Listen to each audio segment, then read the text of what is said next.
So hello guys, welcome to my video for today. So ito, gawa lang ako ulit ng maikling video. So yung gagawin kong topic ngayon, about naman to sa politics, about sa PDP laban ni Tatay Rodrigo Roa Duterte or ni former President Rodrigo Roa Duterte. Ito sa akin, gusto ko talaga, maka-Duterte talaga ako. Yung pagiging Marcos ko dati, kasi Duterte Marcos ako dati. Pero ngayon, tanggalin natin yung Marcos, traidor si Marcos eh. Ayaw ko sa kanya. Kahit parehas kaming Ilocano. Traidor suna, madisuna mabalin nga presidente, kaso lang nagkamali tayo. Pero ang ibig sabihin doon sa Tagalog, hindi dapat siya naging presidente kasi traidor siya. Nauto lang niya tayo. So ito, gusto kong manalo lahat ng senador ni Tatay Digong para sa akin, kaya nananawagan ako ngayon na suportahan natin yung lahat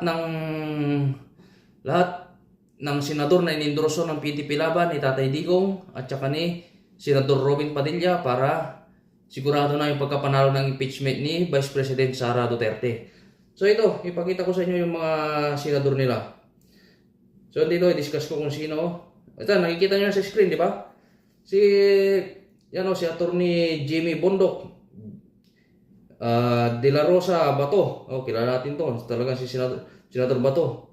Si Senador Bongo, tsaka yun si number 30 sa, ulitin ko number 10, Jimmy Bondoc, sa Balota, 22 sa Balota, De La Rosa Bato, si Senator Bongo, number 28, Attorney JB Henlo, number 30, tsaka si Raul Lambino, 34, tsaka si Congressman Rodante Marcoleta, number 38, tapos ito si Mata, si Doc Marites Mata, number 42. Si Apollo Kibiloy.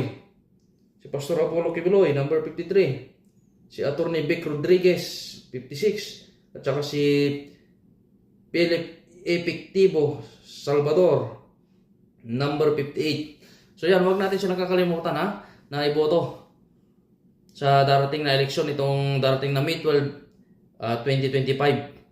Midterm election para sa pagkasenador, kasi sila lang yung pag-asa natin na para may panalo ang laban ni Vice President Sara Duterte, kasi sa katotohanan ginigipit talaga siya ngayon ng mga tauhan ni Marcos Kung tutusin, si Marcos hindi nanalo yan kung di dahil kay Vice President Sara Duterte at kung di dahil sa mga suporta ng mga Duterte.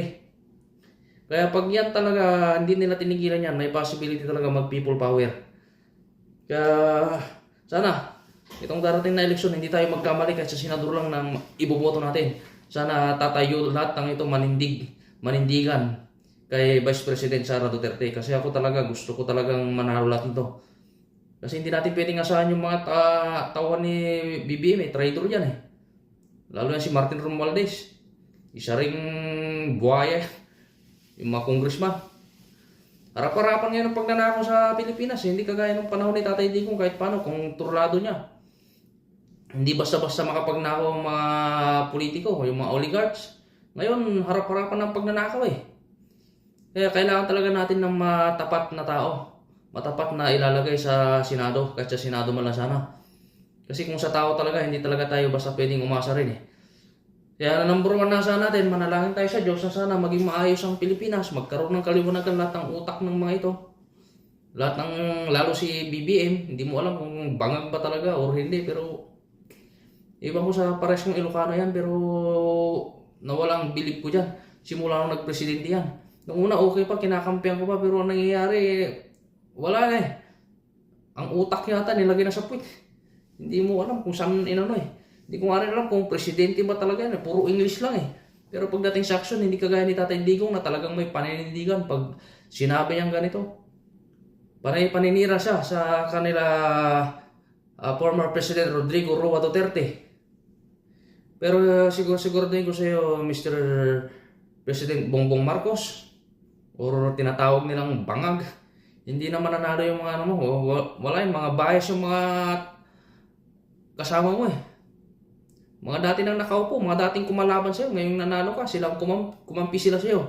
Samantalang yung talagang kumampi at nagpanalo sa'yo, nilaglag mo si Vice President Sara Duterte, hindi tama yun.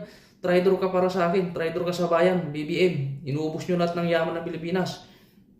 Harap-harapan ng korupsyon sa panahon mo.